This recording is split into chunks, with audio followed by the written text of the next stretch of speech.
करुणा करो कष्ट हरो ज्ञान दो भगवन, भव में फंसी नाव मेरी तार दो भगवन।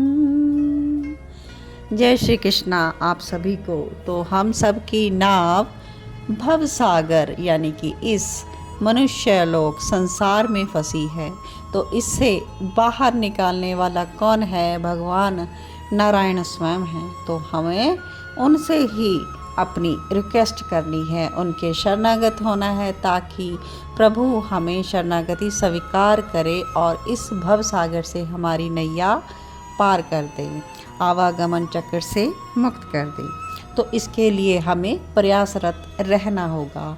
प्रयास क्या करना है कि हमें केवल और केवल हरि की भक्ति करनी है। दुनिया से विमुख होकर हमें प्रभु की ओर अपना ध्यान आकर्षित करना होगा। तो इसी प्रभु की प्रीति के लिए हम माघ मास की पुण्य अमृतमयी कथा श्रवण कर रहे हैं और सबको इस अमृत का पान भी करवा रहे हैं। तो आइए आज हम अध्याय 25वां कहेंगे और बहुत ही कम इसके भाग रह गए हैं। तो आप कृपया सभी भागों को ज़रूर लिसन करें और अपने जीवन को सफल करें।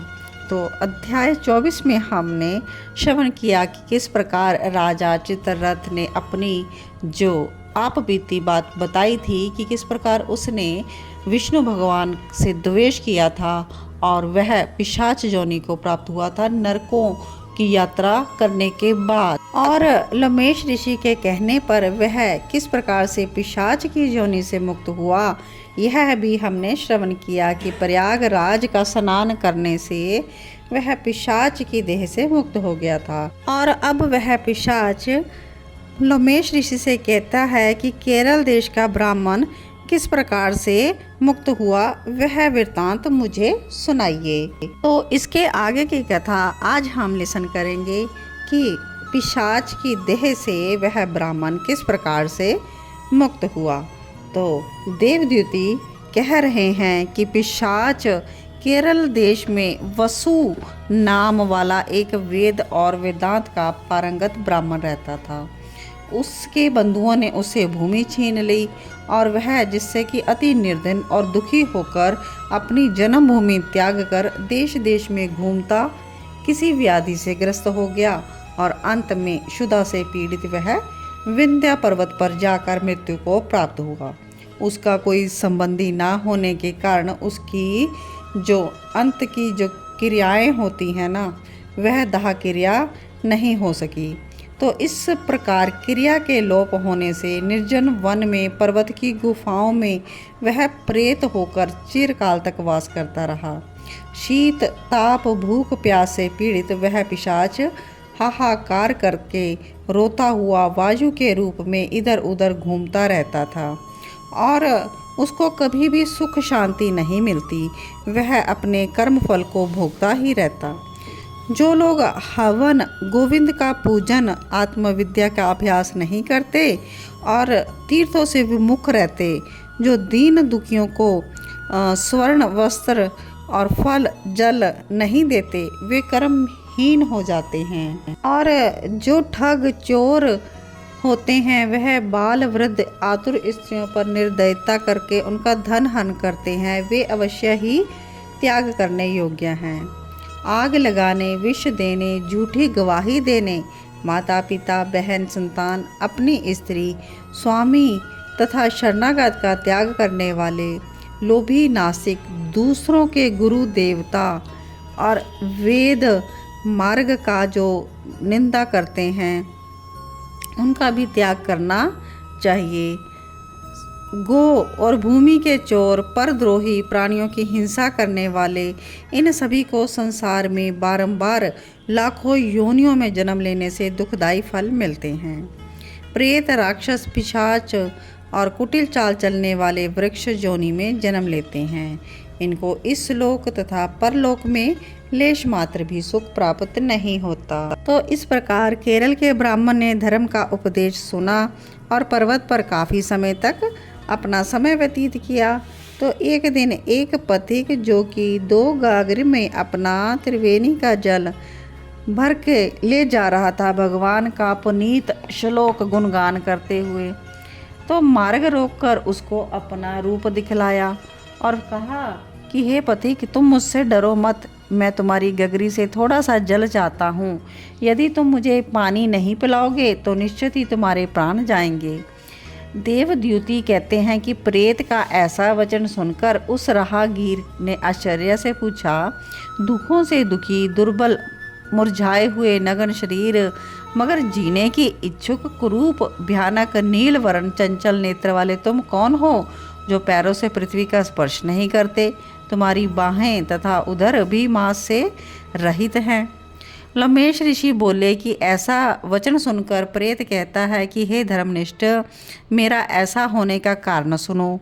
मैं लोभी, मलिन, क्रियाहीन था, सर्वदा दूसरों के अन्न से पनपता और अकेला ही मिठाई खाता था, भी दूसरों के दुखों से दुखी नहीं होता और ना ही एक ग्रास की भिक्षा किसी को देता था। ना कभी बलि वैष्णव देव का यज्ञ किया, ना प्यासों को जल पिलाया। इतना ही नहीं, मैंने तो कभी पितरों का श्राद्ध तर्पण नहीं किया, ब्राह्मणों को छाता, जूता, जल का पात्र, पान, औषधि का दान भी नहीं किया, कभी अतिथि का सत्कार नहीं किया, ना अंधे, वृद्ध, अनाथ को मैंने अन्न दिया और ना ही कभी गौग्रास दिया, ना कभी किसी रोगी की सेवा की और ना ही कभी अग्नि में हवन किया। व्यतिपात, संक्रांति, सूर्य या चंद्र ग्रहण, अन्य पर्वों, कार्तिक मास की तिथियों, पितृपक्ष, माघ की तिथियों में किसी को कुछ भी कभी भी दान नहीं दिया। कार्तिक मास में मैंने तिल तेल सहित दीप दान, माघ मास में के रूप सौभाग्य तथा काम देने वाला स्नान कभी नहीं किया। ना माघ पोष में ब्राह्मणों को स्नान करने से सर्दी लगने पर उनको अग्नि से तपाया, ना विशाख ज्येष्ठ आदि महीनों में किसी को ठंडा जल पिलाया, ना पीपल के, ना कभी बरगद के कोई पेड़ नहीं लगाए, किसी प्राणी को बंधन से छुड़ाया भी नहीं और ना कभी मृत्यु से डरने वाले किसी शरणागत की रक्षा की, ना कभी 3 रात्रि उपवास करके मधुसूदन भगवान को तृप्त किया। हे ब्राह्मण, देखो, पूर्व जन्म के बड़े बड़े क्रूर कर्मों के कारण मेरी यह विचित्र गति हुई। इस पर्वत पर भेड़िया, व्याघ्रों द्वारा मारे गए पशुओं का मांस, तोते इत्यादि से खाए फल, नाना प्रकार के सुगंधित रस भरे मुलायम मधुर खाने योग्य अनेक फल तथा फूल भी हैं। सर्वत्र स्तोत्रों तथा झरनों में स्वच्छ जल भी है। ये पदार्थ सहज मिल जाते हैं, परंतु देव की इच्छा ना होने से मैं तो कुछ नहीं खा सका, ना ही पी सका। सर्प की भांति केवल हवा का भक्षण करके ही जी रहा हूँ। बल, बुद्धि, मंत्र, पुरुषार्थ, पराक्रम, मित्रों की सहायता से मनुष्य सर्वदा अलभ्य वस्तु प्राप्त नहीं कर सकता। लाभ, हानि, सुख, दुख, विवाह, जीवन, मृत्यु, भोग, रोग तथा वियोग केवल भाग्य के कारण ही प्राप्त होते हैं। कुरूप, अकुलीन, मूर्ख, कुकर्मी, निंदित, पराक्रम से हीन, काने, लूले, लंगड़े, रोगी, नीतिहीन, गुण रहित व्यक्ति भाग्य से ही राज्य सुख भोगते हैं।